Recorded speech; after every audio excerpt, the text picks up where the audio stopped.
Yale NAACP, Black News Union, BSA, and all of them, of course, and me, since I guess I'm an organization now.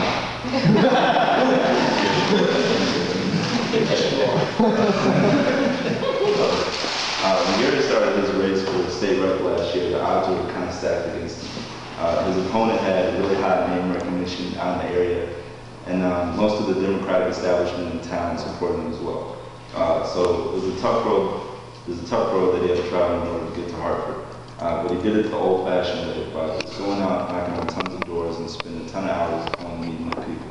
It's really what grassroots campaigning is all about. Then once he got to Hartford, he took up some causes that were really important to him, certainly to our various communities. But more importantly, the causes that people didn't think could pass. And by that I mean the death penalty. Even people in activist groups, and I won't tell the whole story, I'll let you say a little bit. Even some of the folks in the activist groups who work on this full time didn't think that he could get it through the House or the Senate. He ended up doing the vote before it was vetoed by the government. But regardless of that particular result, and I don't want to call it the last result because we're going to keep pushing this until something happens.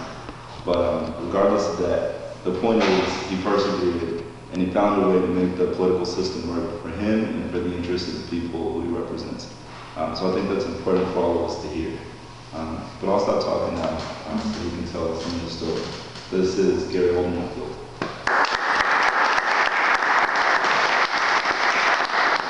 I'm just going to stand because I should start off standing and then I'm going to sit back down because I don't want it to be me lecturing to you. But also you should know that I have a sore throat, so if you can't hear me, I'm sorry, but I will try to project. So Mike is right. I'm Gary Holder-Winfield. I represent all of this area. Mike's Ward 1 and Ward 22, which is where most LEs are unless they live out in the community. And even then, they usually live in my district, so I represent pretty much everybody at Yale. According to conventional wisdom, I shouldn't be here, right? Mike's right again that everybody in the establishment was against me. But I had an idea that I was going to win because I was going to outwork everybody.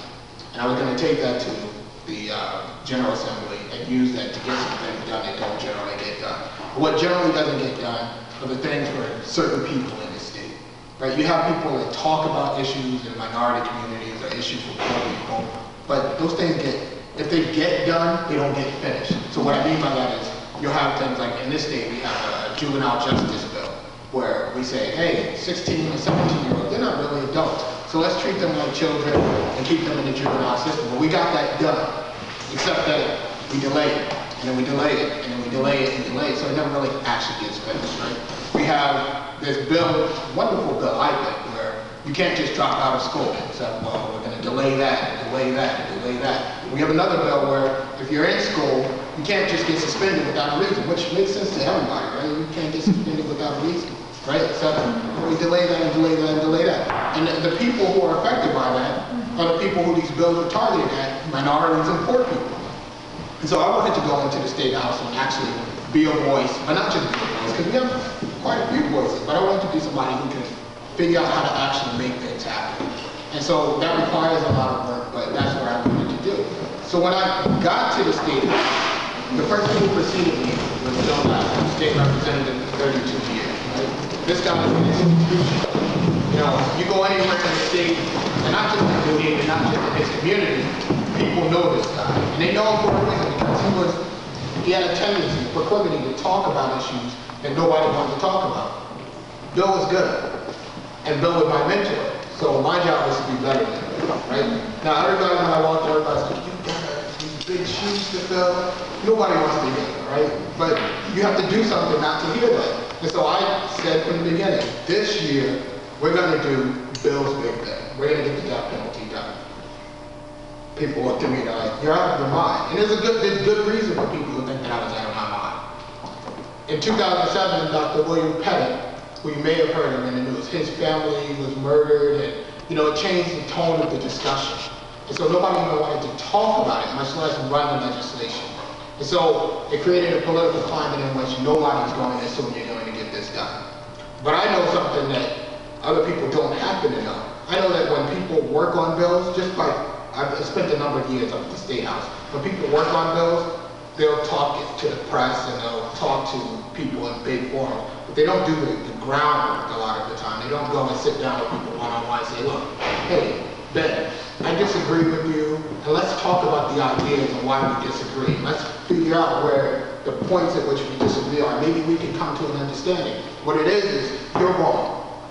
You don't like people. You don't care about people. Those types of things. And so you have to do some of that groundwork, which is really what my campaign was based on. My campaign was about me going and knocking on doors, but not knocking on doors the way a politician does. Politicians knock on your door and they say, hey, my name is blah, blah, blah. You voted for me? Gone. Right? I did exactly what people told you not to do. I knocked on the door. My name is Gary. Let's talk for an hour. Right? You don't get a politician instead at the door and talk for an hour. But I did, which meant that I had to be out for a lot of hours. So I would go out for about 4 or 5 hours during the week, and about, 14, 15 hours every day on the weekend. So, I'm spending 30, 40, 50 hours out of a week. And that's the kind of effort that I put into the death penalty. I went out and I talked to every single person in the legislature I could. I talked to the advocates, and I didn't say you're wrong or whatever. I said, this is what I believe. This is why I believe. What do you believe? Why do you believe? And I loved it. And now I'll come back later and we talk about some things. And when I came back, I could tell you, because I made notes, I could tell you what you were saying. And it makes a difference to people that you're listening to them. And they're more willing to listen to you. And that's what happened. So you began to see some people who say, maybe I should pay a little more attention. Maybe I should listen differently. And so I started to peel people who are on the other side off. I was also smart, right?